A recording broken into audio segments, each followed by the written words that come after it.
kaibigan lang ba? Mahal mo ba ako o trip lang? Option sa kanya? Gagamitin mo lang ba ako para makapag-move on ka?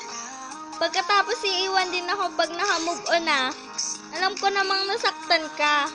Umasa ka kasi. Parang ako umasa sa'yo, tas wala lang, diba?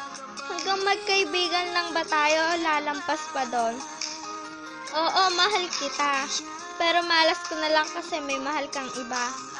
Kung may babalik lang yung dating wala pa kayo sa buhay ko, di na sana ako nahihirapan pa ngayon. Pero ayos na din, masaya ako kasi nakilala kita.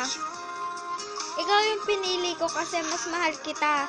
Pero nasasaktan naman siya. Isa lang naman ang puso ko eh. Pero bakit dalawa kayo?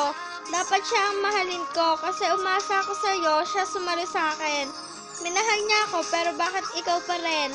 Ikaw pa rin yung pinili ko. Siguro di pa ako move on sa'yo. Mas mahal talaga kita kaysa sa kanya. Pero bakit ganyan ka? Bakit ang manhid-manhid mo?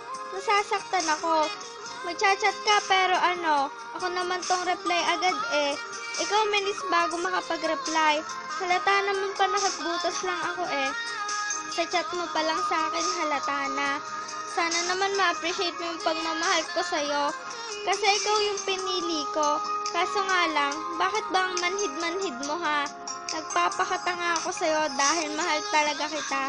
Pero sana wag mo yung sayangin. Huwag mong baliwalin ang pagmamahal ko sa'yo.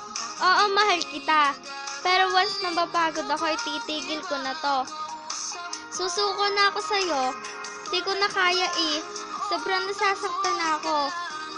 Habang buhay na lang ba akong aasa sa'yo? Di ko na ata kakayanin yon. Siyempre, ikaw walang pake, manhid ka kasi.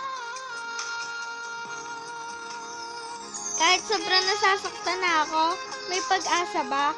Sabihin mo naman, alam ko nasasaktan ka. Eh ano pa kaya? Kaya ako. Mas nasasaktan ako. Umasa pa rin sa'yo.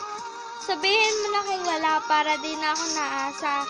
Tanggap ko naman kahit magkaibigan lang tayo eh. Wala namang magbabago, diba? Sa alam mong mahal kita, okay na yon.